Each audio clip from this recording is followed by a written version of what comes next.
تو اب اس کی جو انیملی تھی اس کو ریموو کرنا اسمبلی کی ذمہ داری تھی. کیا اسمبلی جو اختیار آئین اسمبلی کے لیے تفویض کرتا ہے وہ کسی اور کو استعمال کرنے کا حق دے سکتی ہے؟ بالکل نہیں. اس رولنگ کے ساتھ یہ طے کر دیا گیا کہ بالکل یہ اختیار اسمبلی کے پاس ہے کہ اگر کابینہ کا منظور کردہ بل اسمبلی میں آتا ہے، اوبیسلی جہاں پر میجورٹی ہے کیبنٹ وہی فارم کرتے ہیں، اور آپ کو پتہ ہے کہ جو اسمبلی کا طریقہ ہے وہ میجورٹی کا طریقہ ہے. اگر میجورٹی اس کو پاس کرتی ہے تو وہ پاس اٹ سٹینڈز پاسڈ. اس کی بنیادی بات یہ ہے. تو یہ دو باتیں بے حد ضروری تھیں کہ جن کی وضاحت کرنا لازمی ہے. اور آج کے ایجنڈا پر اس لیے میں نے کل اس کو وائڈ ڈکلیئر کیا. میں نے کہا اٹ از وائڈ ایب انیشو. یہ غلط ہے. اس کا اس کے ریٹس کے ساتھ کوئی تعلق نہیں ہے.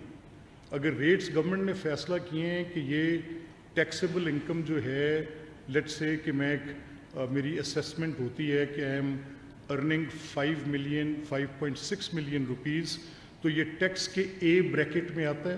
تو یہ گورنمنٹ کا فیصلہ ہے. میجورٹی اس کو اپروو کرتی ہے تو اٹ سٹینڈز اپرووڈ. اس میں کوئی دو رائے نہیں ہو سکتی.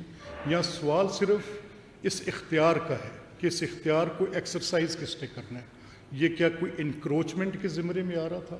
کیا یہ جو ٹیکسیشن وداؤٹ ریپرزنٹیشن کی ایک بحث بڑی بحث ہے جو آئین پاکستان کانسٹیٹیوشن آف 1973 نے طے کر دی کہ دیر از نو ٹیکسیشن وداؤٹ ریپرزنٹیشن، اس طے شدہ اصول سے کیا ڈیویشن کی جا سکتی ہے؟ اس کو طے کرنا ضروری تھا کہ بالکل نہیں کی جا سکتی. جو بھی ٹیکسیشن ہے اس کو اسی ہاؤس میں لے ہونے کے بعد ہونا ہے. تو یہ دو بیسک پرنسپلز تھے جن کے ساتھ جڑی ہوئی باتیں جو تھی انسلری، وہ بھی میں نے آپ کے گوش گزار کیں اور ان لوگوں تک بھی پہنچیں جن کے لیے یہ ضروری بات تھی. میرا اس میں آج اس انوائرمنٹ میں جس میں آج میں اللہ کا شکر ادا کرتا ہوں، اور مجھے یہ کہنے میں کوئی عار نہیں ہے کہ آج پاکستان اپنی بے شمار محنت کوشش ان معاشی مشکلات سے نکلنے کی کوشش میں، جس میں ہر پاکستانی اس فیلنگ انکلائنڈ نہ ہو، اس میں کوئی شک نہیں ہے.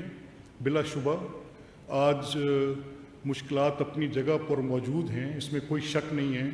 آج معاشی مشکلات اپنی جگہ پر موجود ہیں، عام شہری کے لیے اس میں کوئی شک نہیں ہے. اس کے بھی اثرات آج ہمارے پہ ہیں. جو یہ بہت بڑا ایک گلوبل کانفلکٹ ہے جس کی بنیاد پر کبھی تیل کی قیمتیں اوپر ہو گئیں اور ان کے نتیجے میں مہنگائی پر اثر پڑا، اس کے بھی ہمارے اوپر ایفیکٹس ہیں انڈاؤٹیڈلی. بلا شبہ اس بات کو کہنے میں مجھے کوئی عار نہیں ہے کہ ان ساری تکالیف سے عوام الناس گزر رہے ہیں. لیکن ان سب چیزوں سے نبرد آزما ہونے کے لیے جو بڑے کام حکومت کر رہی ہے، اس میں انٹرنیشنل دنیا کے وہ ادارے جن کے ساتھ آپ کی جو financial position and consolidation of right financial position ہے، اس کو ملحوظ خاطر رکھنا بھی بہت ضروری ہے. تو کہیں کوئی ایسی پروسیجرل مسٹیک کل کو اس بات کا باعث نہ بنتی. اس بنیاد پر بھی اس انیملی کو دور کرنا بے حد لازم تھا اور اسمبلی کا یہ ضروری اقدام تھا. تو اس میں یہ پوزیشن کوئی کنفرنٹیشنل پوزیشن بالکل نہیں ہے. یہ کہ یہ کوئی کنفرنٹیشن ہے، it is of question of occupying turf, کہ کون کتنا ٹرف آکوپائی کرتا ہے، کون کس کا اختیار استعمال. وہ ساری باتیں آئین پاکستان طے کر چکے. ان طے شدہ باتوں میں کہ دیر از نو ٹیکسیشن وداؤٹ ریپرزنٹیشن طے شدہ بات ہے. کوئی بھی ٹیکس ہوگا تو اسمبلی میں لے ہوگا، طے شدہ بات ہے. کس طریقے سے آپ نے اپنے مالیاتی امور سر انجام دینے ہیں، طے شدہ بات ہے. حکومت کا جو کہ کابینہ ہے اس کا کیا اختیار ہے. ڈیلیگیٹڈ لیجسلیشن میں کسی بھی ڈپارٹمنٹل رولز کے تابع کتنا اختیار دیا گیا ہے اور کس قسم کی ذمہ داریاں کسی کو تفویض کی گئی ہیں، یہ بالکل طے شدہ باتیں اور آئین پاکستان نے طے کر رکھی ہیں، جن کے تابع رولز آف بزنسز بنتے ہیں، جن کے تابع حکومتیں چلتی ہیں. تو اس کا مقصد کوئی کنفرنٹیشنل پچ نہیں تھا. اس کا مقصد صرف یہ تھا to put the course correct, درست جگہ پر درست کام کرنا.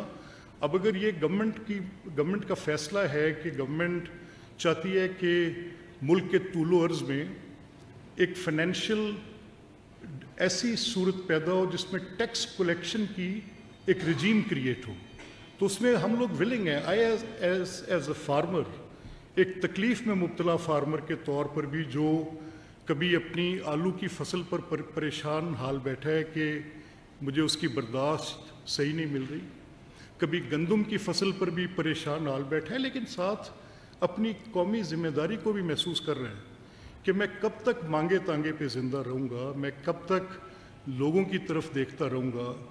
دنیا میں ممالک اپنا نظام چلانے کے لیے ایک ٹیکس کا طریقہ وضع کرتے ہیں، دیکھتے ہیں کہ کس نے کتنا ٹیکس دیا، اور پھر اگر 100 روپیہ آپ کی آمدن ہے کسی بھی شعبے سے، آپ سروسز کے شعبے سے ہیں، آپ کاروبار ہیں، لارج سکیل مینوفیکچرر ہیں، آپ اسمال اینڈ میڈیم انٹرپرائزز ہیں، آپ کاٹیج انڈسٹری کے ساتھ ہیں، غرض کہ آپ کسی بھی شعبے میں کچھ بھی کر کے کچھ آمدن حاصل کر رہے ہیں، تو دنیا میں ممالک اپنے آپ کو، قومیں اپنے آپ کو چلانے کے لیے اس آمدن میں سے شہری ریاست کو کچھ حصہ دیتے ہیں کہ یہ حصہ ہم اپنے ٹیکس کی صورت میں اپنی آمدن میں سے اپنی زندگی کو، نظام کو بہتر کرنے کے لیے، to receive the dividends of democracy, to receive all those safeties and all those what the states give to the people کو دینے کے لیے اور وصول کرنے کے لیے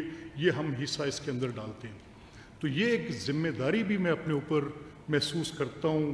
with that right of representation، جہاں پر مجھے ٹیکس لگانے کا اختیار مجھے ریپرزنٹیشن کا رائٹ دے رہا ہے، وہیں پر مجھے یہ ذمہ داری بھی، یہ صرف میں حقوق نہیں مانگ رہا، میں ساتھ اپنے فرائض کو بھی آپ کے سامنے رکھ کے یہ بات کر رہا ہوں کہ اگر میں یہ حق مانگتا ہوں کہ عوامی نمائندے کے طور پہ یہ میرا حق ہے کہ میں ٹیکس کو لیوی کرتے وقت فیصلہ کروں، تو ساتھ میں یہ اپنا فرض بھی سمجھتا ہوں کہ جو حکومت وقت یہ فیصلہ کر رہی ہے کہ ٹیکس چاہے وہ فارمر پہ ٹیکس ہے، وہ ٹیکس چاہے کسی پر ہے، تو ہمیں کنٹریبیوٹ نہیں کرنا ہے، ہر وقت گلا گزارا نہیں کرنا، مر گئے کہ بھئی ہے کچھ نہیں، اوپر سے ٹیکس دیں، نچڑے پڑے ہیں، عوام کا استحصال ہے.